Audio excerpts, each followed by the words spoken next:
Israel have the right over the land of Palestine as they claim? Let us go back to 3,000 years ago. The year is 2000 BC. The land is called Canaan. And who are the Canaanites? They are the indigenous people of the land and the ancestors of Arabs, more precisely Lebanese and Palestinians nowadays. This is the same time when Abraham, the father of the three monotheistic religions, migrated from Haran to Canaan. Fast forward 200 years, Jacob, also known as Israel, the son of Isaac son of Abraham, was born and had children known as the children of Israel. Until this point in time, no kingdom was established, and they are only considered as tribes, and the land is still called Canaan, but controlled by Egypt. Around 1500 BC, Prophet Moses came and tried to enter Canaan with the children of Israel, but failed. After Moses, Joshua came and lived in Canaan with the Israelites and many prophets after him, such as David and Solomon. This was around 1000 BC, and the kingdom was called the Kingdom of David and Solomon, who ruled with Jerusalem as its capital. After the death of King Solomon, around 800 BC, the kingdom split into many parts, mainly the northern as the Kingdom of Israel and the south as the Kingdom of Judah.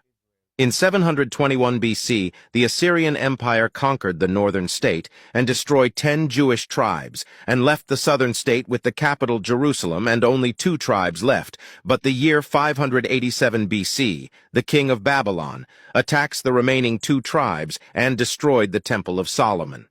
The Persian Empire took over the land around 530 BC and allows the Israelites to live in Jerusalem and rebuild the temple. They lived there under the Persians until Alexander the Great conquered the land. Fast forward to 50 BC. Then comes the Romans conquered the land. Around this time Jesus was sent to the Israelites, but they didn't accept him and claimed that they killed him.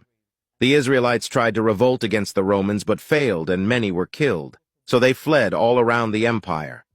Around the year 300 to 400 CE, Christianity became dominant, and Jews were prosecuted because they killed the God of the Christians according to them. Around 600 CE, Islam came, and the second Caliph Omar ibn al-Khattab conquered Jerusalem, and the Jews welcomed the Muslim in hope of better conditions. And for the first time in history, Muslims, Christians, and Jews lived together in peace. This is what we now know as the start of the Golden Age for Jews. Around 1099 CE, the Crusaders took over Jerusalem and massacred every Jew they came across. In 1187 CE, Sultan Salah el-Din al-Ayyubi takes back the city and invites the Jews back again to live in peace with Muslim and Christian once again. All of this changed after the First World War, when the Ottomans lost the city of Jerusalem. The land was called Palestine, and the British, for some reason, promised to give it to Zionists, even though it doesn't belong to them. The Zionist movement then started prosecuting Palestinians and building illegal settlements after the Palestinians welcomed the Jews that were running from the prosecution all over the world.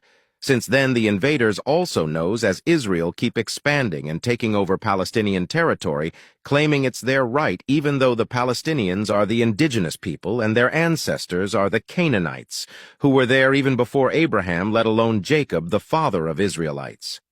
If you watch this far, it means that you are human enough to do some research about what is happening today in the war where hundreds of children are killed, and not just believe the massive propaganda scheme pushed in the mainstream media by the Zionist apartheid state.